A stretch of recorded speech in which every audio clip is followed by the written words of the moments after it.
anos que eu terminei minha faculdade de psicologia.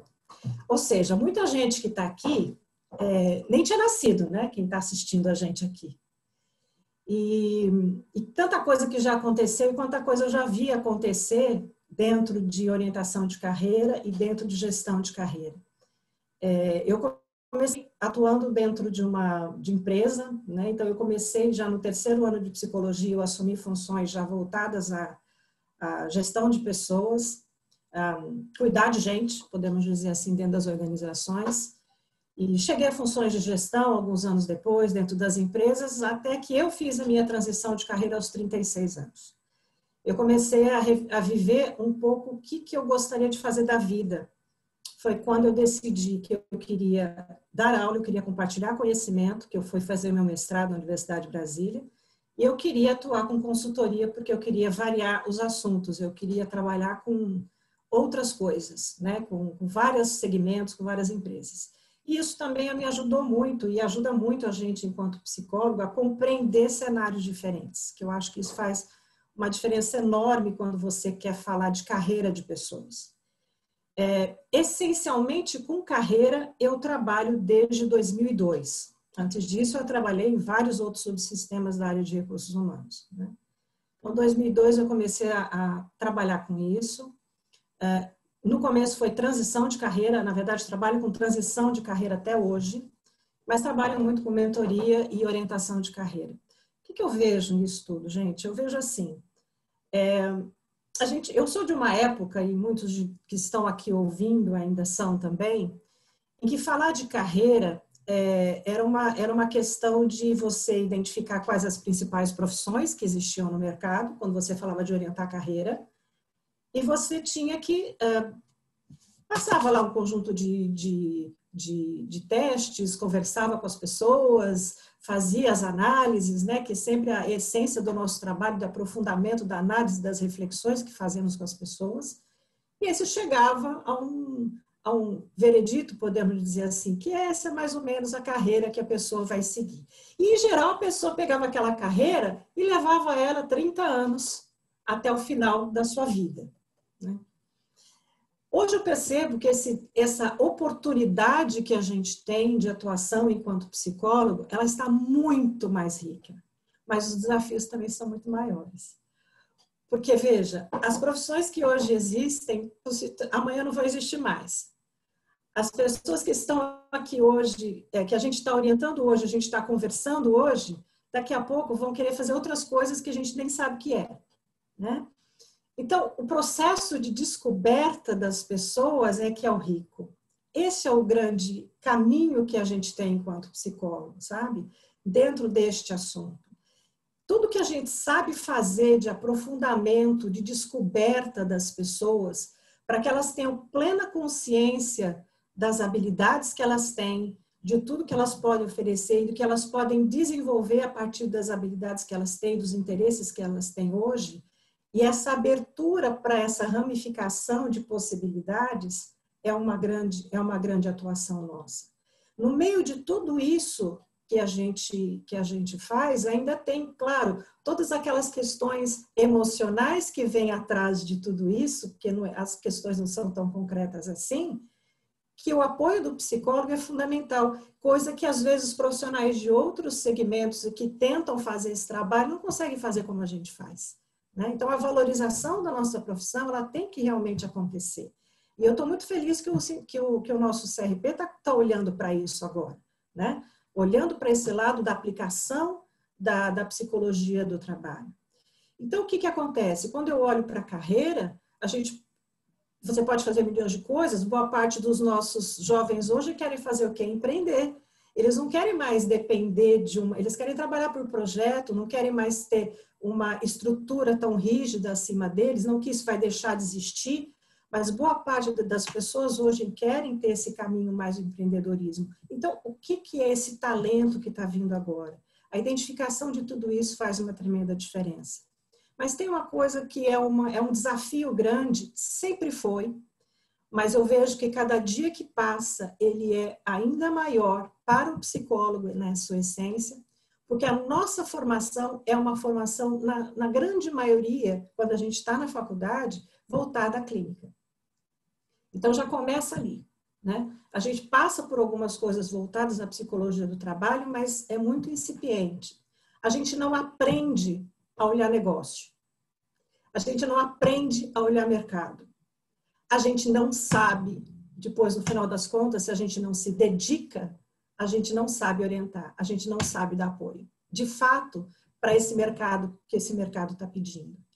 Como é que eu vou orientar as pessoas? Como é que eu vou dar apoio às pessoas apenas baseado em algumas questões que são emocionais? Isso é importante, esse é o nosso trabalho, é a essência, mas se eu não entender o que o mercado pede, as oportunidades que existem, o que os negócios pedem, eu tenho que olhar os dois lados, eu tenho que colocar na balança essas duas situações. Então, esse é um desafio. É um desafio de uma educação constante, de um olhar para o mercado de uma forma constante, de se atualizar com as ferramentas da psicologia para poder fazer bons apoios também para as pessoas, entender quais são as tendências emocionais atuais e todas as questões que tanto abatem as pessoas na atualidade, né?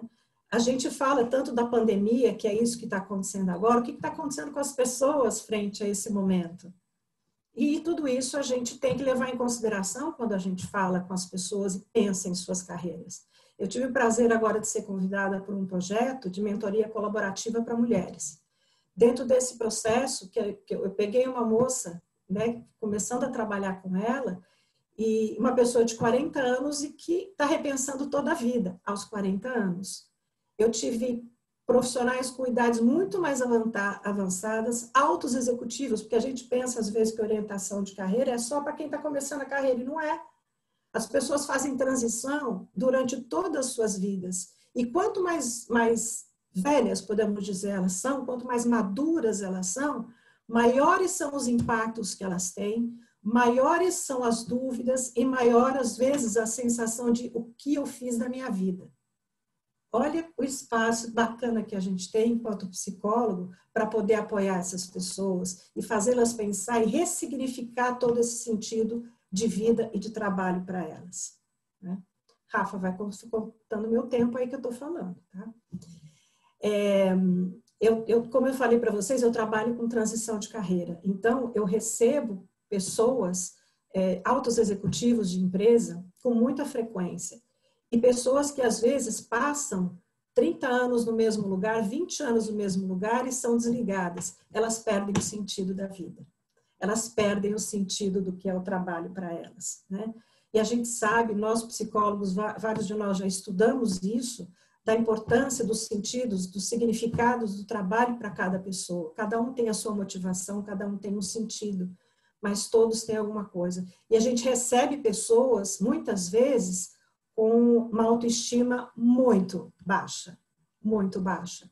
E trabalhar com todo esse material é extremamente rico e é extremamente recompensador quando a gente vê essas pessoas saindo do outro lado de um processo de apoio desse, renovadas, com autoestima super bacana e entendendo que são úteis para o mercado, sabe? Entendendo que elas têm um horizonte ainda pela frente, tem muito a oferecer. O resgate que a gente consegue fazer com essas pessoas é extremamente importante. Assim como é importante o trabalho no começo da carreira das pessoas. Então, eu vejo que tem um universo enorme de possibilidades para a gente poder apoiar. Mas sei, acho que tem tanta coisa para falar, mas acho que vou deixar para as perguntas depois. Perfeito, Giovana Magalhães, muito obrigado pela sua fala. E acabei esquecendo de avisar os participantes todos aqui. Vocês podem enviar perguntas aos nossos convidados pelo chat, que no final a gente encaminha. Eu leio aqui as perguntas, algumas, né, selecionadas, eu leio aqui e falo e pergunto aos nossos convidados, ok? Então você pode questionar ali pelo chat também. Giovana, é muito interessante essa sua fala, né? Porque realmente na faculdade a gente tende a estudar, a focar muito na clínica, né? Não sei, as matérias, as disciplinas são muito focadas, né, nas questões de clínica, né? E sobra-se pouco aí para a questão organizacional, e a gente precisa ir para a pós-graduação para focar um pouco mais, né, nessa área de atuação. que é uma questão que precisa também ser revista, né? A gente precisa ter sair da faculdade com um pouco mais de conhecimento, entender de negócio, como tu falou, entender de mercado, né? Porque a psicologia está introduzida nisso, né? Essa área de atuação está introduzida nisso. Né? A psicologia trabalha aí para o cuidado do colaborador, né? Com o cuidado da empresa também, né? Tem todas as questões envolvidas. Então, sempre a gente precisa ter essa visão. O colaborador, mas ter a visão também do empreendedor, né? Da empresa que tá com esse colaborador. Muito legal, a Giovana. Roberto, não sei se a Karina ou a Leia querem comentar alguma coisa.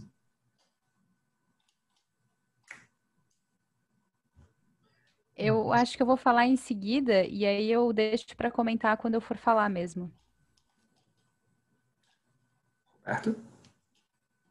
Rafael, a gente tem bastante coisa para comentar, tá? Só não sei se vai dar tempo. Eu vou aguardar, então, a Karina fazer a fala dela, depois a gente pode comentar todo mundo junto. Perfeito, então. Agora, quero chamar aqui a fala a psicóloga Karina, deixa eu pegar o nome completo, Karina Matheus dos Santos Faraco. Ela vai comentar aqui com a gente, falar um pouco, trazer um pouco da fala dela, né, desses desafios e oportunidades que a psicologia organizacional do trabalho possui, né, mais voltado a fala dela aos desafios aí da gestão de pessoas, essa parte de treinamento, que é uma área que a Karina atua bastante. Por favor, Karina. Bom, boa noite, pessoal. A primeira coisa que eu queria falar, que eu queria começar falando, é como que eu estou feliz de estar aqui falando de psicologia organizacional e do trabalho no CRP, porque realmente eu sinto a minha prática bastante distante da graduação e dos órgãos que poderiam estar nos apoiando e poderiam estar nos guiando para mostrar qual que é o diferencial de ter um psicólogo e não outros profissionais fazendo o RH e a gestão de pessoas. E nos ajudando a ter clareza disso, né? Porque eu acho que mais do que mostrando para as empresas, é nos mostrando isso, assim. Então, eu acho que a gente tem pouquíssimos espaços para falar de RH hoje em dia e pouquíssimos espaços para falar do psicólogo dentro do RH. Então, é algo que eu venho tentando já abrir canais, assim, uma das coisas que eu fiz foi criar realmente um canal de conteúdos, que é a RHtopia, porque exatamente falta esses espaços para a gente conversar. Então, eu estou muito feliz de ter esse canal aqui para poder falar e para a gente poder trocar, e eu espero muito que a gente continue, assim. E a Giovana trouxe um pouco como mudou a carreira e as profissões, né? Então, eu vou trazer um dado meio rápido aqui, porque isso eu já estava pensando na minha fala e a Giovana só me puxou mais para isso. Antigamente nem é muito tempo atrás, tá? Vamos dizer assim, quando eu me formei, ainda era o sonho de uma pessoa fazer carreira dentro de uma empresa. Talvez eu já não sonhasse em ficar 30 anos, mas uns 10 anos, entrar numa empresa e ir de estagiária até uma coordenadoria, uma gestão, eu sonhava. E hoje em dia, eu trabalho muito no universo das empresas de tecnologia, né? Então, o que eu estou falando, quando eu falo hoje em dia, eu estou pensando, né, nesse contexto, que geralmente é a ponta de lança do que vai acontecer no mercado no restante, né? Então, a gente começa as mudanças ali nas startups e essas mudanças vão reverberando no mercado. Hoje em dia, numa startup, tu não pensa numa carreira de uma pessoa dentro de uma empresa com mais de 2 anos. 1 ano e meio é o tempo médio nas empresas que eu atuo de permanência de um colaborador. E quando a gente fala de cargos e salários, a gente discute muito se vale a pena fazer uma super descrição dos cargos, sendo que daqui a 6 meses eu provavelmente vou jogar metade no lixo. A gente muda cargo, cada vez que a gente abre vaga, a gente tem que rediscutir se o cargo ainda é o mesmo, se a função ainda é a mesma, se ainda faz sentido, se aquele é o nome certo.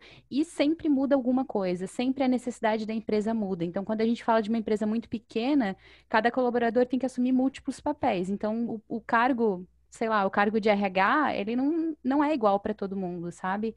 Então, tá mudando muito rápido. E a psicologia é uma das formas de responder a essas mudanças, né? Então, a gente pode ajudar muito nas organizações a conseguir ter essa clareza. Mas eu acho que hoje a gente chega no RH muito despreparado.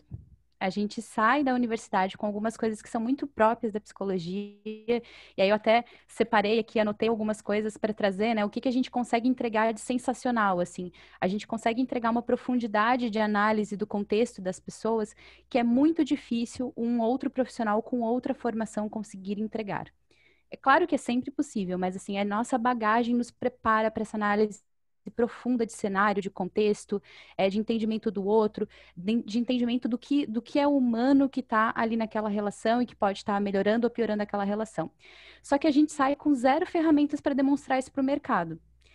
E olha, eu já convivi com muito administrador na área de RH, e mesmo os administradores já têm dificuldade, porque a área de RH, ela trabalha muito no subjetivo, com poucos indicadores, com pouca coisa bem formatada de mercado, enquanto as outras áreas estão voando. As outras áreas têm indicadores, têm nomenclaturas próprias, têm ferramenta comprovada.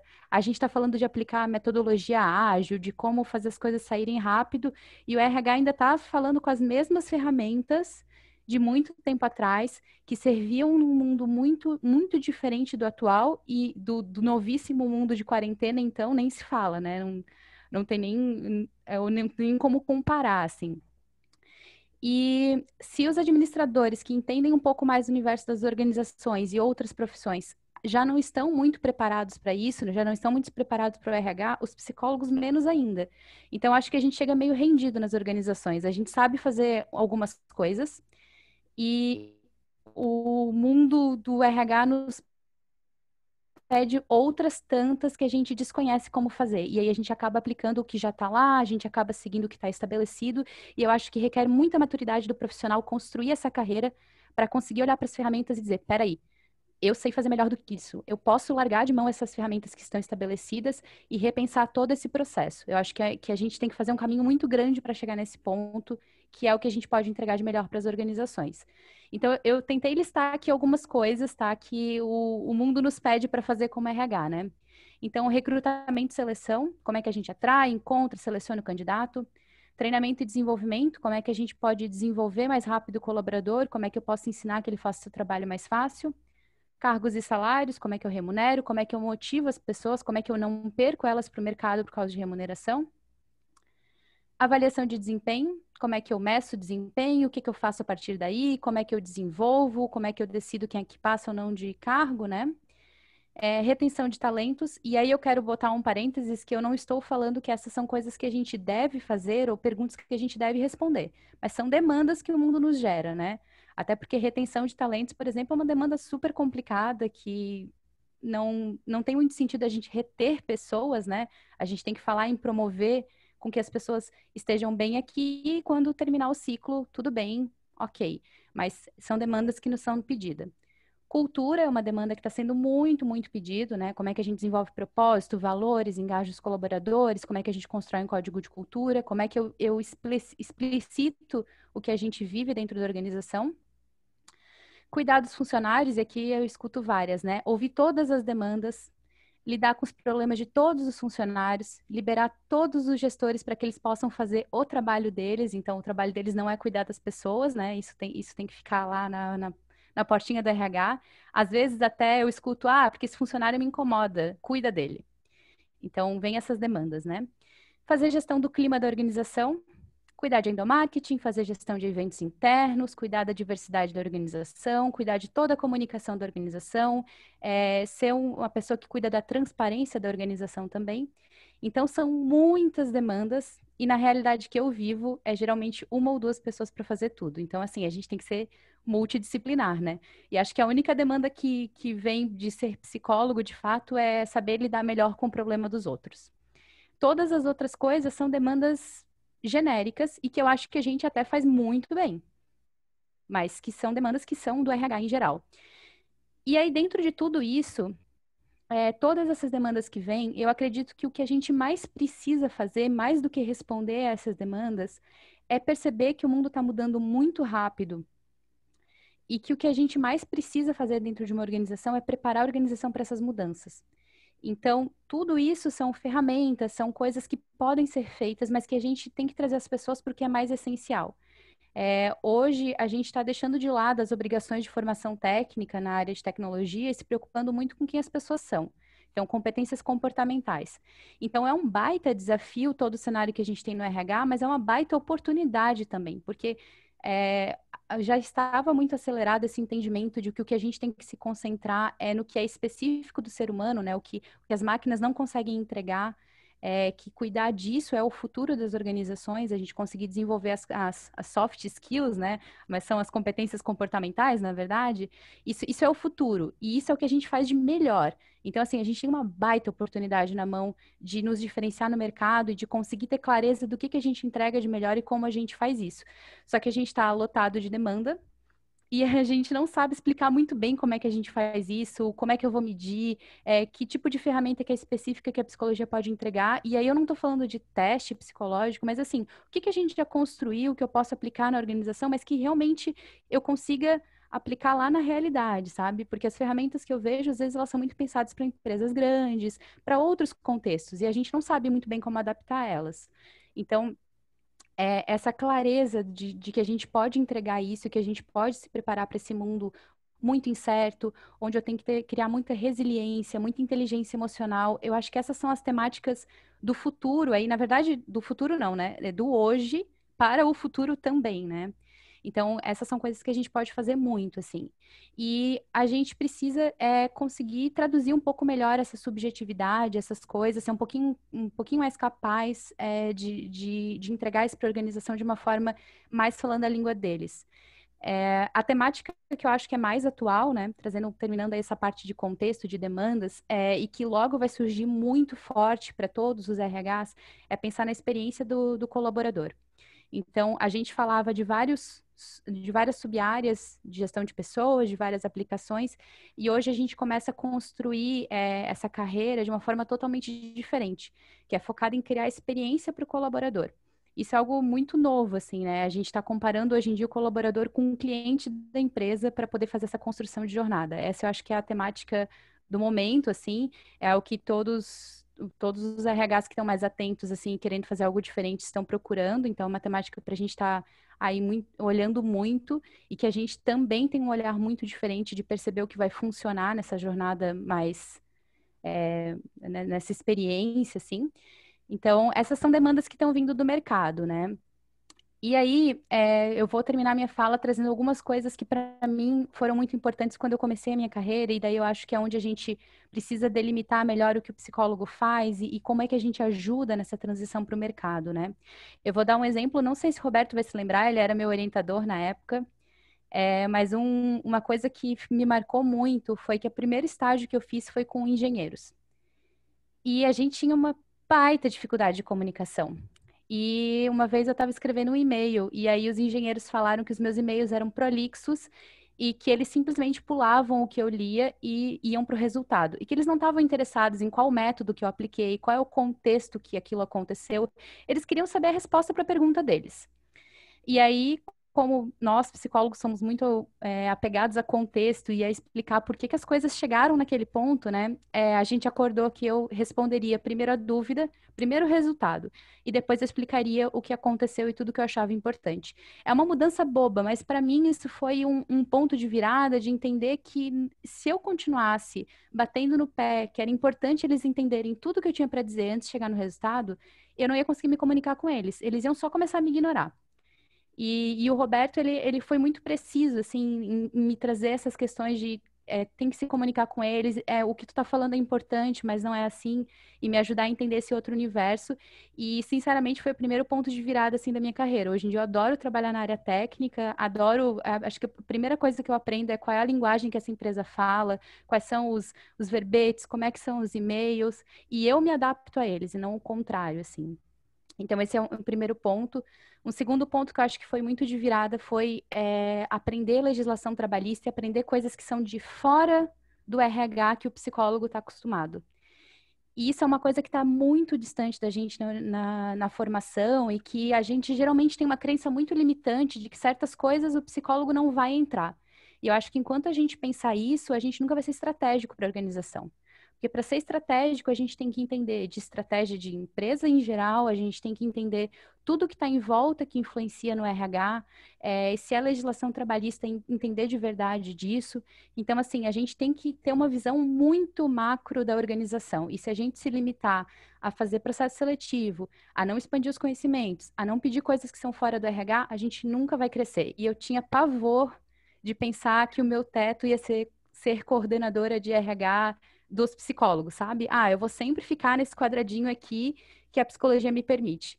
E eu fiz mestrado fora por isso e eu sempre busquei essa atuação mais ampla. Eu acho que a gente tinha que garantir mais esse caminho, sabe? Favorecer mais com que os psicólogos não precisassem procurar uma pós e se esforçar um monte, sabe? Quanto tempo eu levei para chegar no entendimento que hoje eu tenho de mercado e a gente podia estar aí fazendo mais pontes e favorecendo mais isso na formação, no CRP, em vários outros caminhos, conversando mais, trocando mais.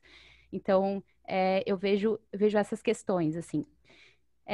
Como o Roberto falou, acho que são muitas temáticas, mas eu queria trazer um pouco disso, um pouco das demandas e de como tá. E aí eu queria falar o seguinte, dentro do universo de empresas de tecnologia, os psicólogos estão sendo muito valorizados. Há um entendimento de que a gente entrega coisas diferentes, e eu acho até que tem paciência, assim, por parte das empresas, de às vezes entender que precisa de um tempo de adaptação e tudo mais. Mas é exigido de nós que a gente responda muito rápido as coisas. E aí, como é que a gente responde muito rápido, não se rendendo às ferramentas que já estão, né? Então, esse é o desafio, assim. Mas acho que existe alguns espaços em que a gente já está sendo muito valorizado. Legal, muito bacana, Karina. E é muito interessante você falar isso, né? As empresas de tecnologia estão reconhecendo muito o trabalho do psicólogo. É muito bacana ouvir isso, né? E essas empresas desse tipo já têm isso como certo para eles, né? Da importância do psicólogo nessa área, né? Muito legal, muito bacana.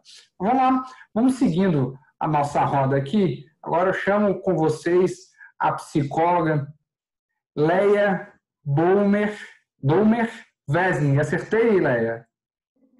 Acertou, obrigada. Mais ou menos, né, Leia? Mais ou menos. Vamos lá. Sim, tá tudo certo.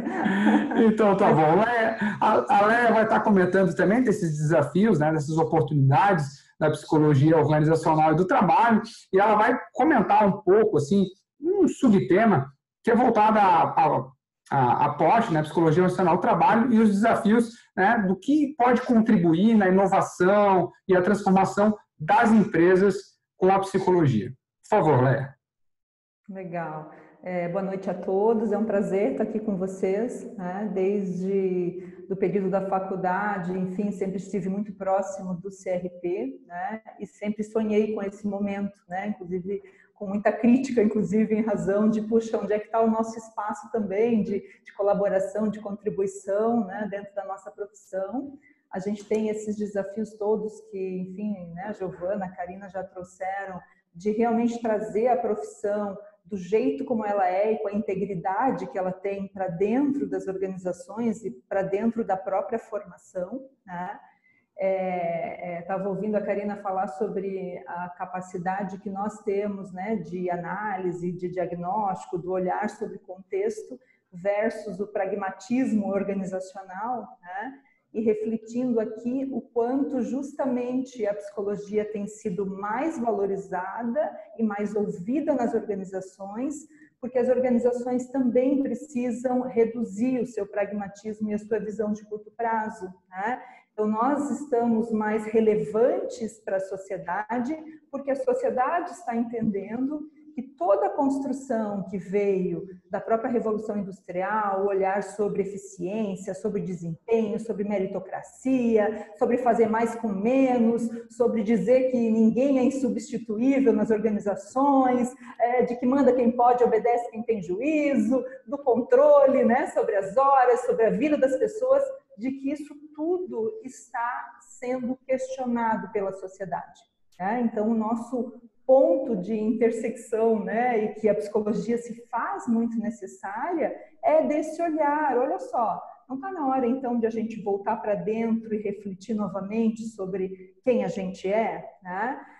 E quando a gente olha para o mercado como um todo, e toda mudança, e a psicologia ela é histórica, né? Ela é social, ela está inserida num contexto, e nós temos a condição de uma ciência aplicada, então isso é muito bacana. Nós inovamos em todos os momentos históricos e somos capazes de produzir inovações nesse momento que a gente está vivendo agora, né? E aquilo que para mim era de fato uma divisão, que foi falado aqui, né? Puxa, a psicologia clínica, e aí eu estudei personalidade, e aí Jung, e aí a Gestalt terapia. Hoje eu consigo, a psicologia social, né? Hoje eu consigo olhar para tudo isso com muita aplicação, inclusive no campo das organizações e do trabalho, né? Então não fica nada de fora, porque nas organizações existem indivíduos, existem grupos, existem cenários de conflito, existem empresas familiares. 80% das empresas no Brasil têm natureza familiar, são pais, filhos, netos trabalhando juntos. Olha quanta dinâmica e quanto campo, né, existe de intervenção da psicologia dentro, né, da psicologia, dentro do trabalho, né, de maneira geral. E tem vindo, sim, né, uma pressão e uma procura de fora para dentro, porque se vocês forem olhar o mercado de capitais, e aí sim, o que o psicólogo tem a ver com o mercado de capitais? Tudo, né? Porque a regra do capital, a regra do dinheiro, de onde se investe dinheiro, também está mudando, né? Tem uma gestora de capital que se chama BlackRock, não sei se vocês já ouviram falar, é a terceira maior gestora de capital do mundo, né, americana. Ela tem escrito cartas anualmente para os empreendedores, empresários, dizendo: olha, nós, né, temos aqui, somos a terceira gestora, né, de capital, existe muito dinheiro disponível para investir em empreendimentos, em empresas, só que a gente não vai investir em qualquer empresa.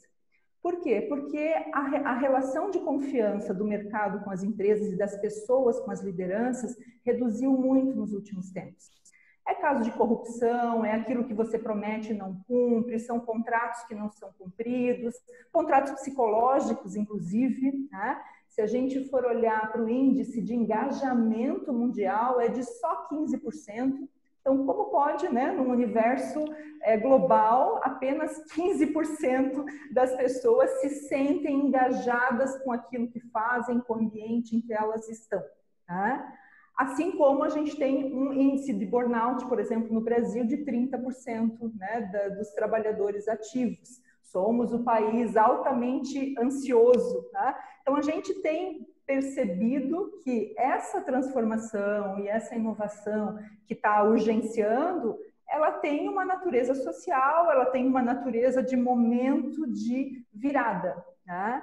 E quando a gente olha para o consumidor da mesma maneira, né? Quando a gente, puxa, o que a psicologia tem a ver com o consumidor? Tudo também, né? Por quê? Porque os hábitos e os comportamentos do consumidor refletem na nossa criação, né? Na nossa criação enquanto nossa natureza criativa. O produto que a gente constrói, o serviço, a forma que a gente entrega, tudo isso tem relação com quem está absorvendo a demanda, tá? Então, quando a gente olha o consumidor nos questionando sobre, aí a Karina colocou um ponto, né, que o ponto de intersecção é de que tão importante quanto o que uma empresa produz é quem ela é. Então, a gente sai ou transita, né, ou supera um viés diretamente eficiência, qualidade, produto, e a gente amplia para um viés, quem é você? Como é que você estabelece acordos? Como é que você se relaciona com o meio ambiente? Como é que é o teu entorno, a tua comunidade? Né? Como é que você traduz a sustentabilidade? Por isso que o dinheiro, né, que se chama agora capital verde, enfim, ele tende a ser aplicado em organizações que produz, de fato, uma responsabilidade, um olhar de dentro para fora. Tá? Então, olhar de dentro para fora, olhando daí para o nosso desafio de liderança, e aí? Como é que... E aí a pandemia tem mostrado bastante isso, né? Eu utilizo muito o método do Barrett, né, organizações dirigidas por valores, aonde você, inclusive o Barrett fez uma pesquisa recente no Brasil, no Brasil, no mundo, né, mas no Brasil também, na pandemia, e as pessoas trazendo muito assim um olhar, olha, na pandemia o controle, a burocracia, a hierarquia, que são sombras, né, dentro das organizações. A Karina falou, a gente está atolado de trabalho. Todo mundo se sente atolado de trabalho porque tem um excesso de atividades inúteis, né, sendo produzidas nas organizações. Né? Então, quando a gente produz muito controle, muita hierarquia, muita burocracia, a gente afunda, né, a organização, a gente oprime a organização e reduz o engajamento. Né?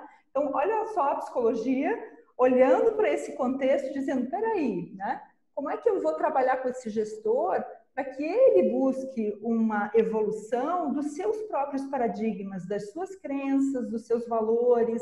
Como é que eu vou trabalhar para que um grupo construa mais relação de confiança? Porque os métodos, né, o Scrum, a metodologia ágil, todas essas que estão em alta, elas fazem sentido se tiver como pano de fundo os valores, né? Para eu conseguir trabalhar com essas metodologias, o que eu preciso? Acreditar que as pessoas podem participar e podem contribuir, né? Podem mudar um processo. Colocar as pessoas para trabalharem em conjunto, provocar às vezes um conflito ao invés de controlar, né, a existência deles. Então, no campo da psicologia, nessas intervenções, ele tende a ser muito rico em razão de a gente conseguir, junto com as lideranças, e através delas, né, e para elas também, produzir essa reflexão e essa alteração cultural. Né? Então, quando a gente emerge nessa necessidade de transformação cultural, é porque, de fato, o capital cultural, né? A gente vinha de uma vertente da era da informação, né? do capital do conhecimento, e a gente está transitando agora para um olhar sobre o capital cultural. Qual é o capital cultural da sua organização? Né? O quão rica ela é, né? E aí eu não estou falando de monetário, eu estou falando de rica, e aí a nossa subjetividade é importante, mas para a gente trazer a objetividade, né? Porque a gente tem uma leitura do inconsciente da organização, daquilo que está na consciência dela, então, vários conceitos da psicologia, inclusive aplicada às outras áreas. Quando você está olhando para a organização, para os grupos e para as lideranças, você pode trazer essa leitura, trazer essa reflexão e apoiar essa transformação. Tá? Isso, naturalmente, né, da cultura organizacional, do marco filosófico, da identidade, dos valores, traz reflexos para o modelo de gestão. Tá? E aí é inevitável, a gente precisa estar preparado para dialogar com gestores. Tá? Então, por mais eu percebo hoje que a psicologia me ajuda, como a Karina comentou, a trazer inclusive um diferencial, né? Porque tem uma leitura, tem algo invisível e que as pessoas ficam chamando de cultura, chamando de jeito e não conseguem, enfim, né, verificar, oferir, traduzir isso melhor. Então, a gente ajuda muito nisso. Mas a base anterior da minha linguagem foi na formação em gestão empresarial, em outras áreas de governança, para poder dialogar com a gestão a respeito de tudo, e ter cenário, né? Porque o cenário que o gestor quer ver é essa integração entre a estratégia, você enxerga a estratégia da organização, você consegue entendê-la e aí capturar da psicologia os elementos que vão traduzir, vão fortalecer a cultura, o comportamento das pessoas, a forma como tudo acontece, né, lá dentro da organização, e aí você consegue, enfim, assumir um protagonismo dentro do processo. Tá? Então, modelo de gestão, o jeito como os líderes se comunicam, lideram, estabelecem metas, desenvolvem, né, um propósito e o sentido que foi comentado pela Giovana, olhar sobre o gap, né, que nossa, ficou aí numa sombra, um rastro, gap, né, o que falta nas pessoas, hoje se traduz muito mais nos talentos, né, o que as pessoas têm de melhor, o que elas podem trazer, né, de riqueza para a vida delas e que se traduz dentro da organização. Então, muda essa linguagem, essa configuração também, esse modelo mental, né? E de uma decisão mais descentralizada nas organizações. Como que a gente, como psicólogos, pode ajudar grupos e organizações a compartilharem mais? E mais, empresas que têm precisado fazer parcerias com outras empresas. Como é que a gente ajuda uma empresa a conectar-se com um ecossistema maior do que aquele mundinho dela interno. Isso é um olhar da psicologia para dentro dessas relações. Tá? E como eu comentei, o universo das empresas familiares, que ele é por si só riquíssimo, né, em razão da dinâmica familiar interferir diretamente na orientação do negócio, né? Os valores de empresas, das famílias empresárias se refletem nos valores das organizações, né? E as gerações, eu vi inclusive com prazer aqui, né, a professora Sofia comentando sobre a questão da aposentadoria versus as pessoas e como que elas podem se desenvolver na carreira, né, até na fala da Giovana, mas em empresas familiares e na gestão de maneira geral, tanto as pessoas estão vivendo mais e estendendo seus projetos de vida, pode ser um empreendedor, um gestor, né? Não enxergo mais, vou sair com 60 anos, vou 65 é a data limite, o céu é o limite, né? Tenho saúde, vou construir vários projetos. Assim como as novas gerações, e aí a Karina falou, e a Giovana também, do empreendedorismo, querem empreender muito cedo. Então, como é que na psicologia a gente vai olhar para essas duas realidades, de quem quer ficar e produzir mais, de quem quer vir logo e ocupar espaço, né? Dentro dessas organizações de pequeno, médio, grande porte, contexto familiar, enfim, dentro dessas realidades. Né? Não sei se eu já não estou fechando. E, por último, queria comentar da inovação que a Karina trouxe, da experiência do colaborador, porque essa é uma pesquisa, a Gartner, né, que é enfim, consultoria internacional, eles trouxeram um indicador de que apenas 29% das pessoas, colaboradores, acreditam que a área de RH sabe o que eles precisam e querem. Isso significa que a nossa escuta, psicólogos, né, que a gente é tão treinado, né, a gente faz, né, tão bem, acha que a clínica é o lugar da escuta, né? Não é só a clínica o lugar da escuta. Onde a gente estiver intervindo, tem escuta, né? Então, esse lugar da escuta, ele é importante, assim como a nossa capacidade de olhar para essa conexão necessária entre as pessoas dentro da organização, entre líderes e liderados, e a experiência do colaborador passa a ser uma experiência personalizada. Puxa, produzir uma experiência personalizada significa que, então, ao invés de eu estar correndo atrás para fechar 30 vagas e de que o processo de integração vai ser igual para todo mundo, porque isso facilita a minha correria, eu vou precisar reduzir esse esforço todo, simplificar tudo isso, para conseguir ajudar líderes, né, e as pessoas a terem uma experiência íntegra, própria dentro daquela organização, que pode ser por 2 anos, por 3, por 5, depende de uma série de fatores, né? Mas de que o tempo em que ela esteja ali, ela possa perceber que essa organização reconhece os talentos, percebe o desenvolvimento, trabalha num diálogo claro, numa comunicação transparente, né? Que dá oportunidades, que ela consegue evoluir, se desenvolver dentro dessa organização, né? Então, muda o paradigma, e aí cadê o psicólogo, né? Por favor, mais psicólogos nas organizações, porque se por um lado a psicologia ela está mais aberta, né? Mais democrática, eu ouço muitos líderes, os líderes falam em crenças, os líderes falam em inteligência emocional, eles falam em resiliência, enfim, eles falam de vários conceitos que a gente domina, né? Mas como fazer, né? Qual é essa experiência, o cuidado, né?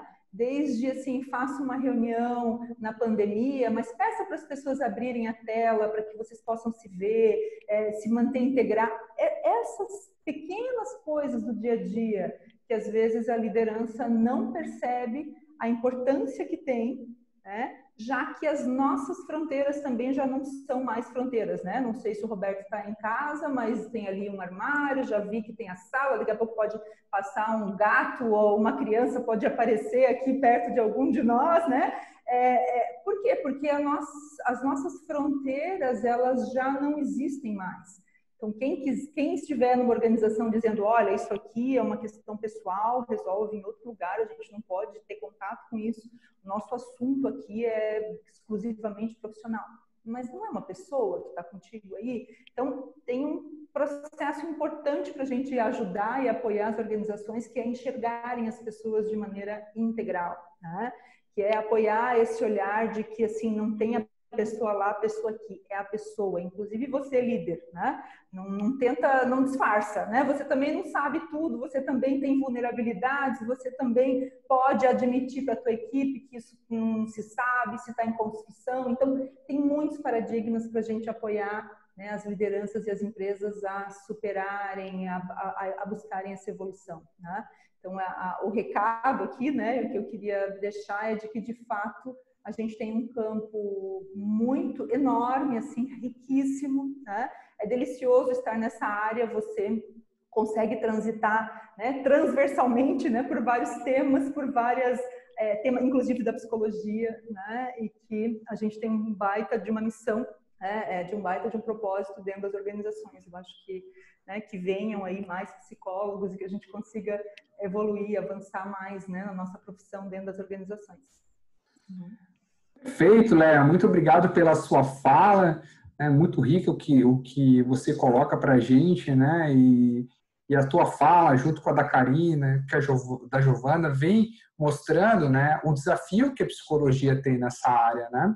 E vem mostrando também que se ficar parado, vai vindo outras profissões, vai vindo outras fazeres, né, em cima da psicologia, e a psicologia vai se apagando. E a psicologia tem muito a agregar, né? Então, precisamos também inovar, precisamos melhorar as questões que envolvem o futuro da psicologia nessa área de atuação. Quero convidar agora para a fala o professor Roberto Cruz. Ele vai comentar também um pouco aqui sobre ensino, pesquisa, nessa área de atuação. Professor Roberto, muito obrigado. Pode falar.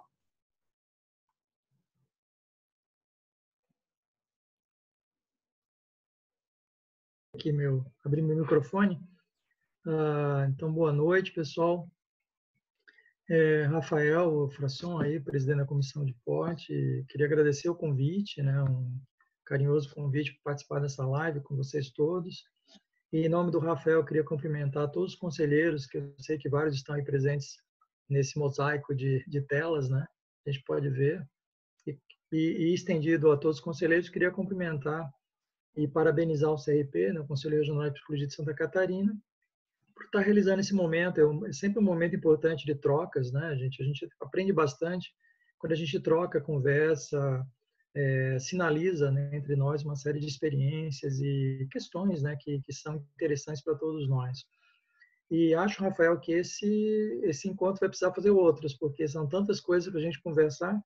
E o tema desse debate de hoje, dessa experiência, desafios e oportunidades, de fato é um tema bastante amplo, e percebo que várias das pessoas que estão aí certamente poderiam contribuir bastante com esse tema, além dos palestrantes. Falando em palestrantes, queria cumprimentar a Giovana, a Karina e a Léa, né, pessoas que eu conheço, especialmente a Karina, que foi minha estagiária, a Léa, mais recentemente, no programa de pós-graduação em psicologia da UFSC, né? É muito bom vê-las e ver que temos gerações, né, de profissionais dessa área, e vou rapidamente tentar falar nesse pouco tempo que a gente tem aí, só para essa breve exposição, um pouco da minha experiência relacionada ao tema que fui provocado, né, sobre a questão dos desafios e oportunidades, olhando para a docência e para a pesquisa especialmente, tá? Mas queria cumprimentar também as pessoas que estão assistindo em geral. Talvez até tenham estudantes, né? Tenham crianças, né? Isso é bom, né? Mas eu queria especialmente cumprimentar a professora Andréa Stael, minha colega de departamento e chefe do departamento de psicologia da UFSC, e obviamente nos honra muito com a sua presença. E por fim, obviamente, cumprimentar nossos tradutores de Libras, né? O Kelvin Brunner, pelo esforço que devem estar fazendo para traduzir esse conjunto de tecnicalidades, né? Gente, o que eu acho que eu poderia contribuir nessa discussão breve talvez falar de 2 pontos que eu acho importantes, muito importantes, quando a gente discute desafios e oportunidades. Eu fui provocado para a área da psicologia como estudante de psicologia já faz um bom tempo. Na verdade, eu me interessei por psicologia porque fazia engenharia já antes, engenharia civil. Então, esse meu processo de encarreiramento, de certa maneira, é interessante, porque eu comecei a me interessar, e talvez de uma forma não muito clara, Depois eu fui perceber que isso tinha bastante a ver. Os meus primeiros estágios em engenharia, ainda era um estudante médio de engenharia, foi em canteiro de obras. E uma das coisas para o que eu fui deslocado, e talvez eu fui entender depois porque eu fui deslocado para isso, eu fui cuidar do canteiro de obras não na parte técnica da engenharia, né? Não na parte da construção mesmo da estrutura, né? Embora o estágio fosse sobre isso, né? Mas eu fui cuidar do processo de alfabetização de trabalhadores, do canteiro de obras. E naquela época, nos anos 90, início dos anos 90, né, o que a gente tinha lá? Um conjunto de programas organizacionais muito badalados à época, né? E havia uma intensidade de programa de gestão, ciclo de controle de qualidade total, Kaizen, Kanban, 5S, toda a parafernália de programa de gestão na época que a gente tinha que aprender para lidar com processos de gestão das empresas. Com isso a gente teve que aprender bastante.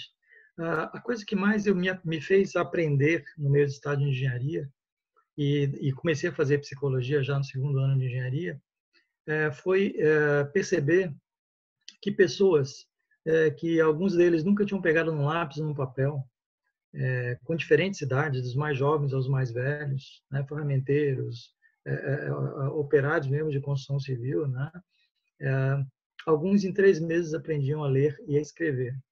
E era muito interessante vê-los no horário de almoço, com a quentinha na mão, né, no canteiro de obras, descobrindo, né, lendo o rótulo, lendo o nome do supermercado, lendo a garrafa de suco, né, o que estava escrito, e era muito interessante. Para mim, depois eu percebi como isso me satisfazia muito, perceber que as pessoas poderiam mudar, e que as pessoas poderiam mudar para melhor, né? É muito importante, talvez, eu acho que uma das coisas mais importantes da formação do psicólogo, e eu acho que aprendi isso ao longo da vida, na minha carreira como psicólogo, é de que a gente se forma em psicologia para mudar. A gente acredita em mudança. Não tem nenhum psicólogo, gente, que inicie um curso de formação em psicologia e olhe para o seu curso para frente sem a perspectiva de mudar alguma coisa. Isso não está só na psicologia das organizações de trabalho. Tem qualquer área da psicologia. Psicólogos, por formação, por interesse, por motivação, são desenvolvidos, são instados, são provocados à mudança, a promover melhorias, a promover desenvolvimento, aprendizagem, né, formas das pessoas a se adaptarem melhor, a se organizarem melhor, promoverem suas vidas, suas carreiras ao longo dos processos de educação, trabalho, socialização, etc. Então, o que eu aprendi muito nessa minha relação com a engenharia desde cedo, que perseguiu durante até o meu doutorado, né, tanto é que eu fiz doutorado também em engenharia, é que naquela pequena experiência com o processo de alfabetização, em que eu tinha que construir processos para ensinar, uma coisa que eu não tinha aprendido a fazer na universidade, e que eu fui aprender na prática, como é que eu posso ensinar, transferir algum tipo de conhecimento, facilitar um processo de mudança para alguém, para a vida dela melhorar. Ela aprender a ler, ela aprender a escrever, ela aprender a entender melhor o mundo, aquele mundo que para elas era um pouco desconhecido.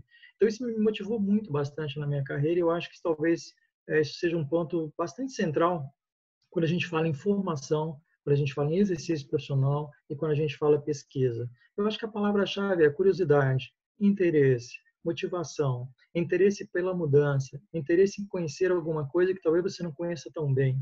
Essa é a parte mais importante, me parece, não somente na formação do psicólogo, no sentido da graduação, da pós-graduação, da pesquisa do docente. Vocês imaginaram você encontrar um docente que não gosta, não se interessa, não se motiva pelo que ele faz?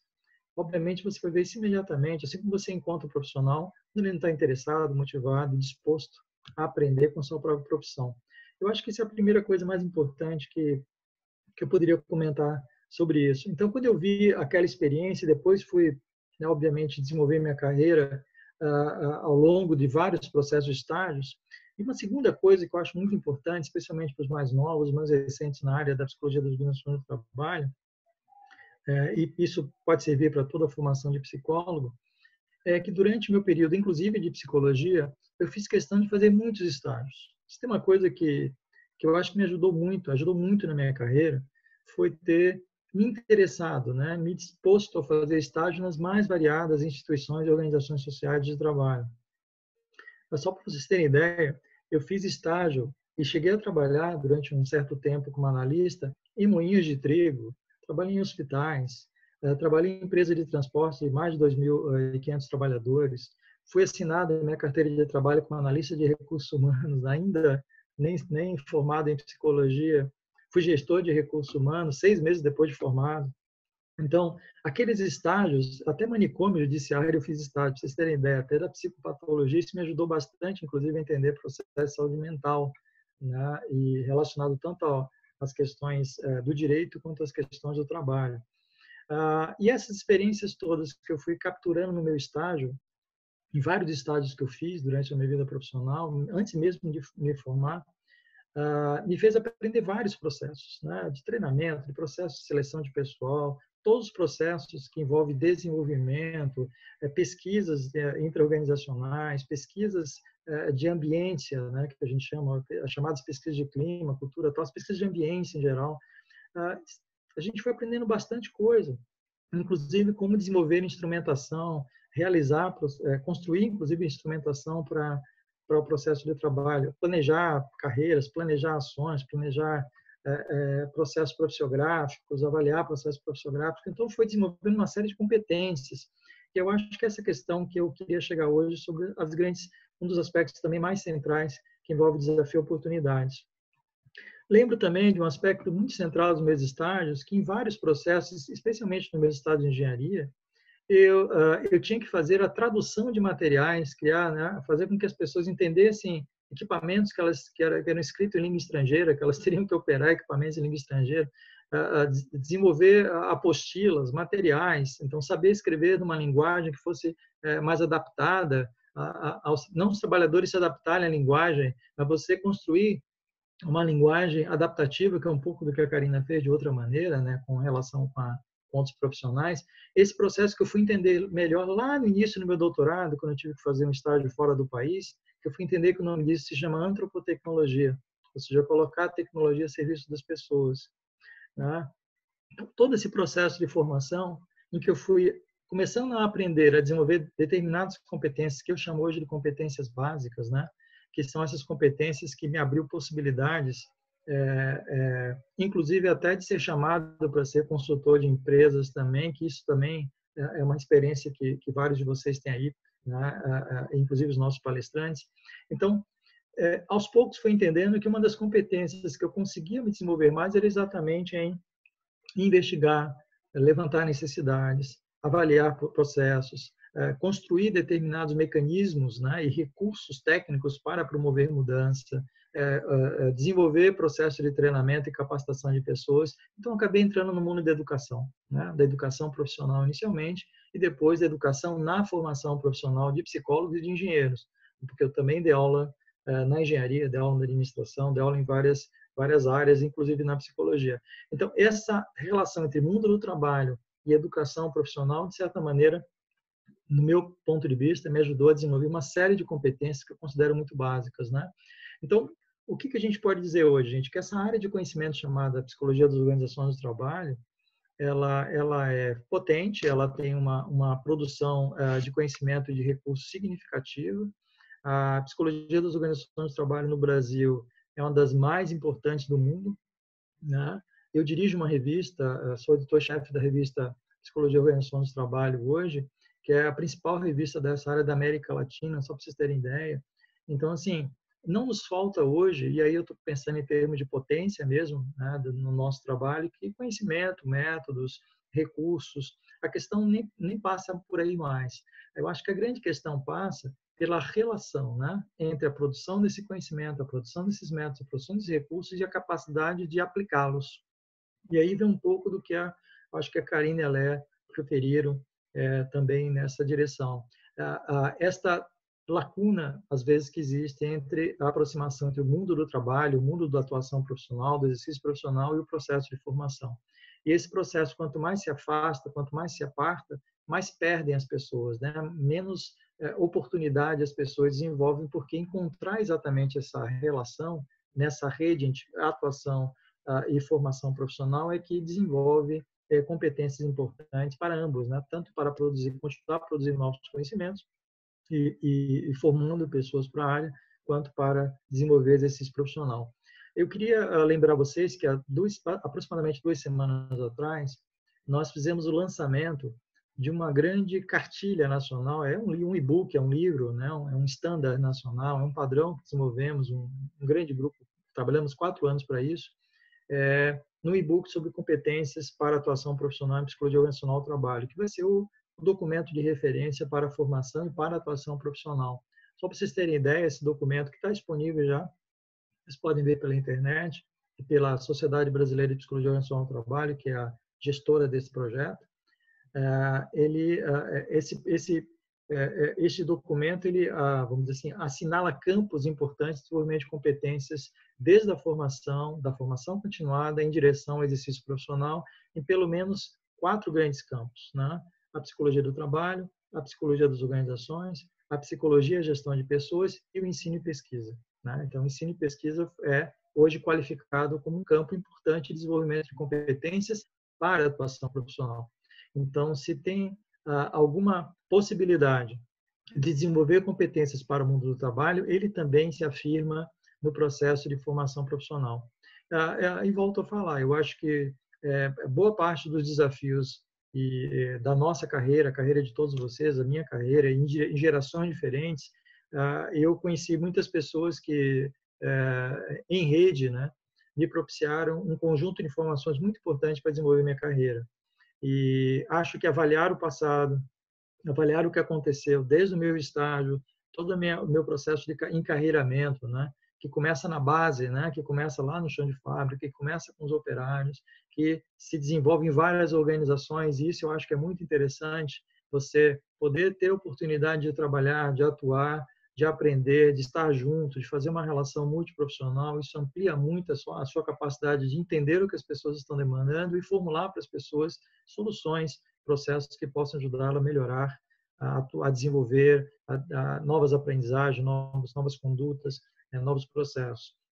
Então, eu acho que a gente está no momento da psicologia organizacional do trabalho no Brasil, um momento muito importante. Eu acho que nós temos várias gerações de pessoas com aprendizagens diferentes e precisamos cada vez mais realizar sínteses, né? Este encontro é um encontro de síntese, por exemplo, de várias gerações, né? E quanto mais a gente fizer isso, mais, quem sabe, a gente continue a fazer esse processo de enredamento, né? Esse processo de rede, para que haja fluidez, né? Maior fluidez entre o processo de educação profissional, que não pertence somente à universidade nem à graduação, tá? Quando a gente fala em educação profissional, a gente fala de uma relação da vida inteira de aprendizagem, que está dentro, que está fora da universidade, que está nos processos de estágio, nos processos de encarreiramento, nas pós-graduações, nos processos de trabalho em geral.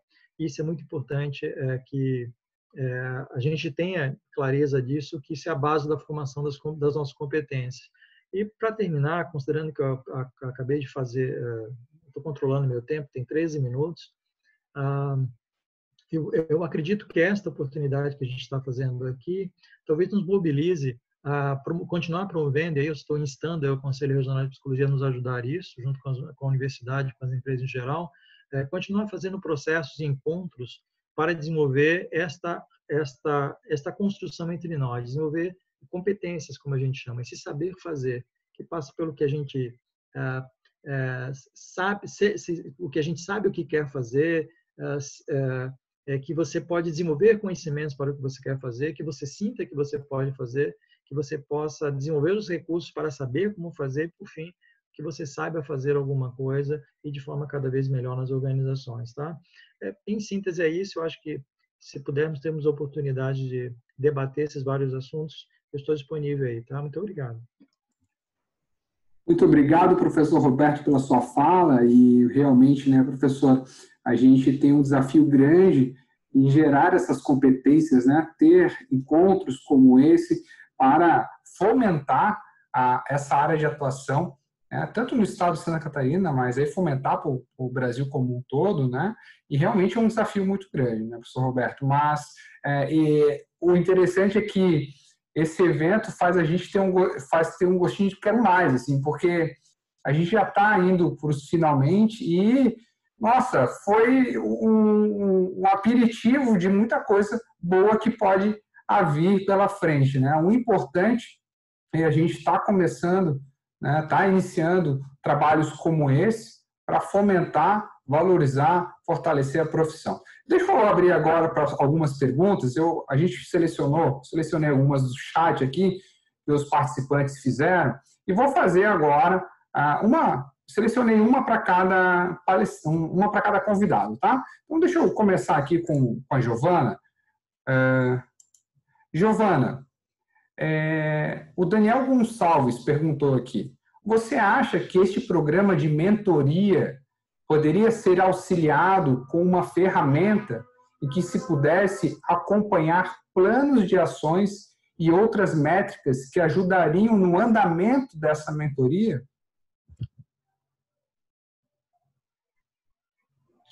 Tira do mundo isso. Tirei. Eu coordeno projetos de mentoria nas organizações há alguns anos, né? E toda vez que a gente implementa um projeto dessa natureza, é sempre importante que você tenha um trabalho bastante sério no sentido de fazer com que esse mentor se conscientize do papel dele e que ele consiga realmente conduzir um bom processo. Porém, se você solta ele dentro desse cenário, sem um rumo, sem uma orientação, sem um to-do, reunião por reunião, pelo menos as primeiras, que tipo de contribuição ele pode dar, o que ele questiona, que tipo de pergunta ele pode fazer, as reuniões se perdem, né? Então, é sempre importante que haja um esquema bem estruturado, que haja ferramentas de apoio para o processo de mentoria nas organizações como um todo. Isso realmente faz muita diferença e eu concordo com isso. A única questão isso não pode e não deve ser uma camisa de força, podemos dizer, controlada pelo RH, sabe? Porque quando você torna isso uma camisa de força controlada pelo RH, do tipo como fosse uma tarefa a ser cumprida, você tira muito da espontaneidade do processo de mentoria. O mentor, ele tem que estabelecer um relacionamento com o mentorado de apoio, de suporte e levar o melhor que ele tem dele para esse mentorado. Se esse mentorado sai desse processo com muita coisa agregada, ele já ganhou o processo, sabe? Então, a gente precisa só tomar cuidado para a gente não virar vamos dizer, um cão de guarda num processo, porque o mais importante do processo de mentoria é a integração e o quanto um contribui com o outro dentro do processo. Mas é importante, é fundamental que a gente tenha processos estruturados. Perfeito, Giovana, muito obrigado. Pessoal, são várias perguntas, eu acabei selecionando algumas aqui, talvez a gente não consiga suprir com todas as perguntas que foram colocadas no chat, não se sintam prejudicados, mas devido ao tempo, a gente selecionou algumas aqui, tá? Agora eu vou fazer uma pergunta para a Karina. A pergunta é da Graziela Torrico. Karina, a pergunta dela é: muitos gestores na área de tecnologia querem evitar tanta rotatividade ou, pelo menos, descobrir os motivos da saída dos colaboradores. Muitos desses motivos é uma oferta financeira maior, o que é possível se transformar em um leilão de quem paga mais. Na sua experiência, qual o papel do psicólogo nessas situações e o que ele pode executar? Você acredita que a cultura da organização pode reter o colaborador? Bom, perfeito. Acho que essa é uma pergunta bem chave em relação à retenção, né? Hoje eu sempre tento trabalhar com os meus gestores que qualquer política de retenção, ela não vai funcionar. Eu vou manter o cara aqui 6 meses, ele vai sair de novo. Mas isso eu tô falando num contexto de muita rotatividade mesmo, né? Tecnologia a gente não consegue pensar em reter porque a pessoa fica 1 ano e meio, 2, vai ficar mais 6 meses e ela vai sair ali na frente. Então, a questão do leilão é muito forte, né? Quando os gestores se desesperam que alguém vai sair e aí propõe salário e tecnologia, às vezes o nosso concorrente ali pelo candidato, né, pelo colaborador, pode também ir aumentando esse leilão, isso acontece muito, e o que a gente faz é estancar o leilão. A primeira coisa é tem que ter claro o quanto que a gente pode pagar por aquele trabalho e trabalhar como psicólogos para que a gente não remunere menos só porque a pessoa aceitou. Então, tem muito claro qual é a política de salários para evitar o leilão. Então, se esse aqui é o valor que eu pago, eu não vou ir muito para cima nem muito para baixo. Então, está muito claro isso para as pessoas. E a gente tem que trabalhar nas coisas que fazem as pessoas ficarem. E aí, vou trazer aquela teoria dos fatores higiênicos, né? Salário é um fator que ele tem que estar cumprido para as pessoas não se desmotivarem. Mas isso não segura nem motiva. O que motiva são as outras coisas que a gente oferece além. Então, eu tenho que cumprir com esse salário de acordo com o mercado e tudo mais, e ofertar um desafio para as pessoas, propósito, um trabalho que tenha significado para aquela pessoa, que ela veja aonde vai chegar aquilo na organização, né, no que ela está influenciando, e que aquilo seja alinhado com o que ela quer para ela. E no contexto de tecnologia, tu tem que estar desenvolvendo as pessoas em alto nível o tempo inteiro. Então, o trabalho tem que ser muito desafiante. Se tu entrega isso, se tu entrega um bom lugar para trabalhar, dificilmente as pessoas vão sair por causa de pouca diferença salarial, e quando acontece vai ser uma diferença maior, e a gente vai ter muita clareza se a gente pode ofertar isso ou não, e não tem leilão, não acontece quando tu oferece essas coisas.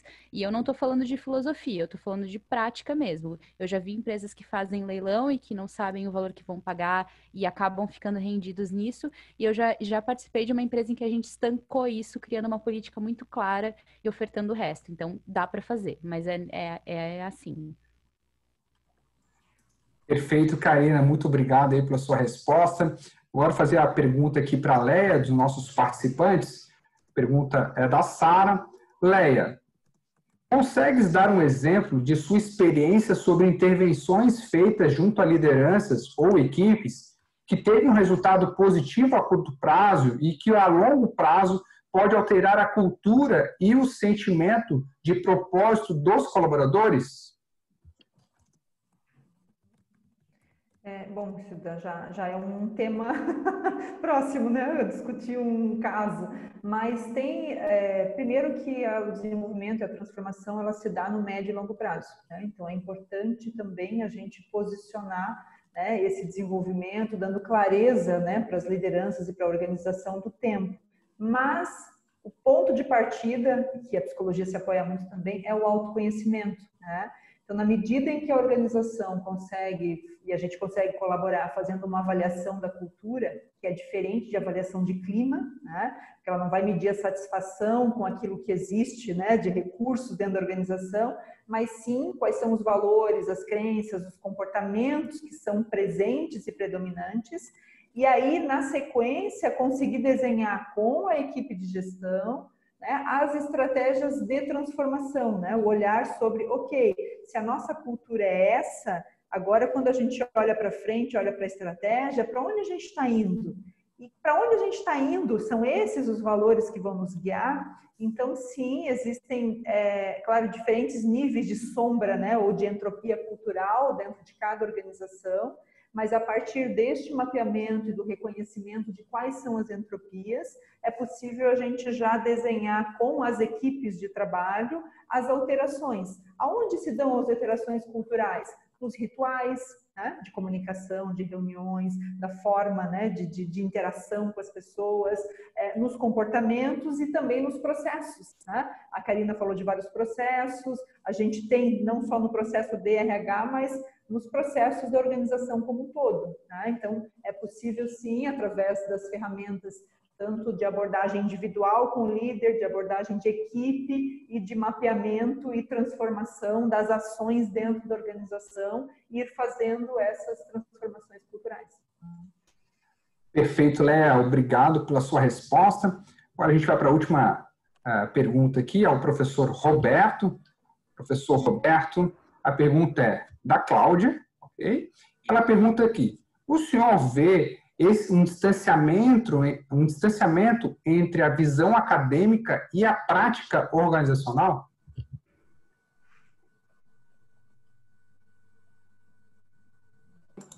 Está no mudo. Isso. Então, isso, obrigado. Cláudio, então, esse distanciamento, ele sempre houve, eu vou dizer que já foi pior. Por que eu posso dizer isso? Olha, vou te dar um exemplo pessoal. Assim, olha, os meus professores de psicologia da organização do trabalho, nenhum tinha experiência em empresa. Zero. Tá? E aí, olha que interessante, quando eu comecei a fazer estágio em empresas e organizações em geral, não foram só empresas no sentido de organização de trabalho, né? Eu estou em hospital, eu falei moinho de trigo, rede ferroviária federal, né? Eu fazia avaliação de ferroviários. Então, o que acontecia? Eu acabei virando monitor das disciplinas, tanto de avaliação quanto de POT, porque eu tinha alguma experiência. Eu virei monitor, então eu ia para a sala de aula e, de certa maneira, ajudava o professor a dar exemplos práticos de como fazer uma profissiografia de um condutor rodoviário na rede ferroviária federal. Como é que era feita a profissiografia, avaliação de risco e tal. Naquele tempo, naquela época, perceba, nos anos 90.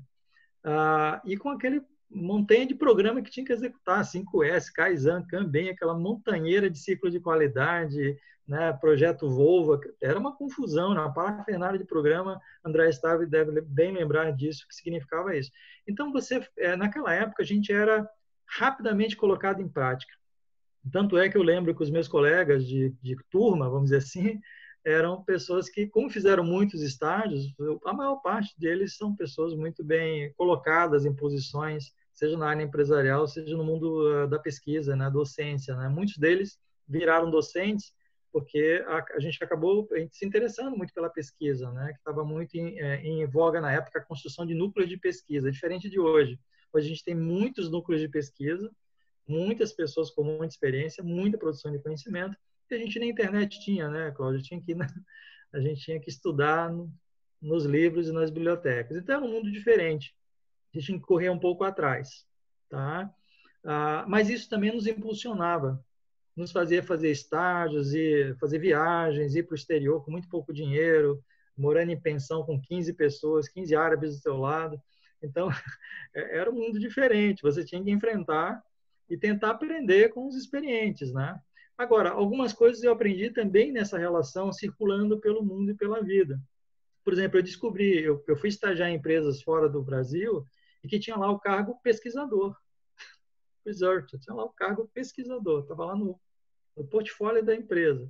Empresas que tinham assim, cargo mesmo, pesquisador 1, pesquisador 2, pesquisador 3, né? Ou seja, a pesquisa fazia parte do processo de trabalho. Né? E aí, quando eu olhei para dentro da minha comunidade, eu disse, mas por que nós não temos pesquisadores nas empresas? Percebeu que é um lugar de dois encontros. Assim como eu preciso ter na universidade pessoas com experiências no mundo do trabalho, eu também preciso ter nas organizações pessoas que entendam o que significa produzir conhecimento. Perceba, a gente está produzindo vacina baseada em quê? Conhecimento. Eu preciso ter conhecimento.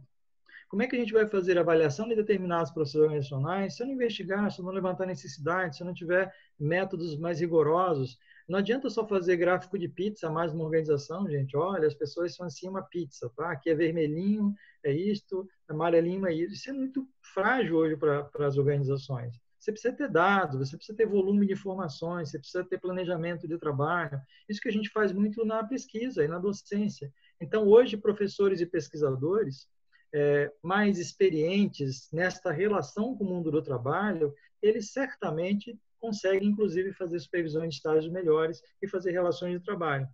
Uma última coisa para não cansá-los, uma última experiência muito interessante, quando eu comecei a ser professor, né, aos 26, 27 anos de idade, que eu entrei na sala de aula, as pessoas pensavam que era trote, né, que era muito novo para ser professor, todo mundo achava que era trote. E aí eu tive meus primeiros estagiários. E era muito interessante. Naquela época faltava supervisor de pote, tá? Eu lembro que no meu primeiro ano de trabalho como professor, eu tive 21 estagiários. 21 estagiários. Sabe o que eu fazia com eles? Eu pegava o meu carro, meu pobre carro que eu tinha comprado na época, com meu dinheiro como, né, praticamente recém-formado, e pegava os estagiários e ia levar nas organizações e abrir no campo de estágio. Né? Pegava o estagiário, abria, sentava, marcava a reunião, conversava com os supervisores locais, com a gerentada lá, com quem quer que fosse, supervisor disso, de operação, controle, nem existe mais controle hoje, né? Controle era um cargo que tinha antigamente nas organizações. Então, a gente fazia isso, pegava o carro, levava o estagiário, colocava lá, conversava com o gerente, vamos trabalhar com isso, vamos, então voltava para a universidade, marcava outra reunião. Era outra rede, tá, Cláudia? Era outra rede. Hoje as pessoas estão muito mais confortáveis, eu diria. A gente ralava mais para abrir campo de estágios, fazer pontes, conversar com a gerentada, e eu digo muito claramente, eu aprendi muito fazendo isso. Tanto é que quando um estagiário conversa comigo, ele sabe exatamente que quando ele encontra uma dificuldade no mundo do trabalho, eu tenho uma ideia do que significa. Porque eu passei por isso, eu vi isto, eu construí uma carreira de docente não apartado do mundo do trabalho, muito pelo contrário. E é talvez por isso que eu tenho desenvolvido muito em avaliação, porque quando você trabalha com avaliação de processos de qualquer nível, você necessariamente tem que fazer empiria em organizações. Então, você precisa entrar em contato, você precisa estar em relação permanente. Então, acho que a palavra-chave é relação, interação, vontade de fazer rede, beber, né, nas fontes do conhecimento. Agora, se ficar cada um na docência isolado ou ficar na organização isolado, sinto muito, os dois estão perdendo. Perfeito, professor Roberto, muito obrigado pela sua resposta também. Pessoal, agora já vamos nos encaminhando para encerrar esse evento. Eu só queria, então, que cada convidado, então, só desse as últimas palavras aí para encerrar, então, o evento. Giovana, por gentileza, só para a gente encerrar. É muito gostoso a gente poder ouvir todo mundo, cada um trazendo a sua experiência, né? Cada um na sua vivência, cada um no seu momento de vida. Então, foi um prazer realmente estar com todos aqui ouvindo. E o que é mais legal é quando eu ouço a Leia, a Karina, o Roberto falando sobre as suas vidas e carreiras, a gente começa a perceber os pontos de interseção, né? As coisas que a gente fez em comum. A ergonomia com o professor Roberto, o Barrett com a Leia, e aí também alguma coisa que eu vi com a Karina, Gestalt também, alguém falou de Gestalt. Então são coisas que passaram pela minha vida de alguma forma, então a gente começa a perceber que as nossas vidas se cruzam, né, de alguma maneira. E é muito bacana a gente aprender sobre muitas coisas. O quanto mais a gente for curioso, mais a gente se prepara para esse mundo e para esse momento tão de carreira em colmeias, né? Que não é mais nada tão reto, não tão ascendente desse jeito, são várias possibilidades que a gente tem. Quanto mais curioso a gente for, mais a gente cresce. Mas muito obrigada pela oportunidade do CRP, foi muito bacana esse encontro e ouvir todos os colegas. Muito obrigada. Obrigado, Giovana. Agora, Karina, para despedir, por favor. Claro. Bom, pessoal, também quero agradecer imensamente o convite, a oportunidade de falar. E estou torcendo para que a gente tenha eventos em seguida desse, talvez um evento mais de debate, onde a gente possa receber mais perguntas, enfim, trocar um pouco mais. Acho que uma das coisas que o evento ao vivo permite é que depois a gente pode bater um papo e tudo mais. E eu vi várias perguntas aí no chat, então se a gente puder ter uma continuidade, eu vou adorar.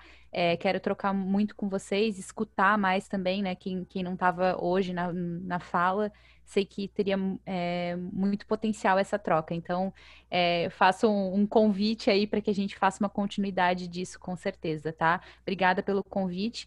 Para mim é realmente importante estar podendo falar no CRP sobre essas temáticas e ver essa ponte aí sendo construída. Perfeito. Obrigado, Karina. Obrigado. Agora, Leia, por favor, suas palavras finais. Bom, quero agradecer, né, a presença de todos, os colegas também aqui de fala, respeito muito a todos e uma importante troca, né? Olhar para a inovação, olhar para a transformação, parece que a gente está olhando para o futuro e ao mesmo tempo a gente olha para a nossa matéria-prima, que somos humanos, né? E é essa essência. Então, tudo que está acontecendo, inteligência artificial, as transformações com tecnologia, tudo isso tem uma contrapartida importante de uma demanda muito significativa que é do humano dentro dessas relações, né? Então, que a gente possa se fortalecer enquanto profissão, enquanto atuação, para estar vivendo e participando desses debates, desses dilemas sociais, que também hão de vir com essas transformações. Né? Então, muito mais encorajar todos a estar e a viver a psicologia organizacional do trabalho, porque somos profissionais que trabalhamos e aí podemos, enfim, fazer muito mais. Muito obrigada. Perfeito, Leia. Muito obrigado. Professor Roberto, suas últimas palavras. Então, primeiro, agradecer a participação de todos. De fato, concordo com a Karina, que é uma pena que a gente não possa ouvi-los, né? E ver tantas carinhas aí, com tantas experiências provavelmente muito bacanas para a gente conversar, trocar tal. O que já fica aí um bom presságio, né, Rafael, para você que dirige a comissão de POT do Conselho. Tem muitos assuntos interessantes, de fato, tem muitos profissionais de muito boa qualidade no estado de Santa Catarina. Eu acho que a gente pode fazer novas discussões e acho que seria muito bacana dar essa continuidade, esse passo. Eu acho que o Conselho está fazendo uma grande contribuição para fortalecer a profissão em Santa Catarina, a especialidade, desenvolver esses assuntos, valorizar esses assuntos na nossa comunidade. Eu acho que tem muita experiência boa para ser trocada. Eu acho que muita coisa que foi dita aqui, talvez as pessoas não tenham nem ideia, né, de como é que essas coisas ocorrem nas carreiras das pessoas. E ouvir as carreiras das pessoas é uma maneira da gente entender como as coisas estão acontecendo, né? E o que pode acontecer, como a Malé falou há pouco, né? Eu queria cumprimentar a todos, desejar a todos aí saúde em tempos de pandemia, dizer que estou muito feliz de estar aqui com vocês, espero que a gente, com esse aprendizado que a gente teve aqui agora, a gente possa, step by step, aí, continuar, né, subindo na qualidade do nosso trabalho e da nossa interlocução com o mundo do trabalho. Então, parabéns ao Conselho, parabéns à presença de todos aí, tá? Perfeito, parabéns aí, obrigado, professor Roberto. Pessoal, então a gente vai se despedindo. Eu quero agradecer imensamente aos nossos psicólogos convidados, a Giovana Magalhães, a Karina, a psicóloga Leia, ao professor Roberto. Muito obrigado aí por ter aceitado o convite, aceitado esse início de um trabalho que está acontecendo junto ao Conselho Regional de Psicologia. Agradeço a todos os participantes. Não posso aqui deixar de esquecer de agradecer também aos nossos intérpretes, né? O Kelvin e a Bruna, que também estão aqui com a gente. Então, agradecer imensamente a Comissão de Psicologia Nacional do Trabalho, que por trás aqui está auxiliando todo esse evento. Sara, Pedro, Josiane, a grande Claudinha, todo mundo nos apoiando aqui por trás para a gente conseguir esse primeiro evento, que eu digo que é um momento histórico para a gente continuar. O que a gente pode tirar de um momento desse é o quê? Que tem muita coisa para fazer, né, professora? Então, tanta coisa para fazer que eu acho que a gente não esperava isso. Eu digo sinceramente, assim, eu não esperava tanta coisa que a gente precisa mexer, que a gente precisa botar a mão, que a gente precisa enaltecer e trabalhar. Então, é muita coisa que a gente precisa ter pela frente e vamos sim. O Conselho Regional de Psicologia está aberto a essa possibilidade, de seus conselheiros, a presidente, vice-presidente, está todo mundo aberto para que isso se desenvolva. Então, cabe a nós nos juntarmos, buscarmos isso, que a porta está aberta no Conselho Regional de Psicologia. Quero agradecer imensamente a participação de todos e, com certeza, é o compromisso dessa comissão do Conselho Regional de Santa Catarina continuar com temáticas voltadas à área da psicologia organizacional do trabalho. Agradeço a todos, uma boa noite e saúde. Um grande abraço para todos. Valeu? Tchau, tchau, pessoal.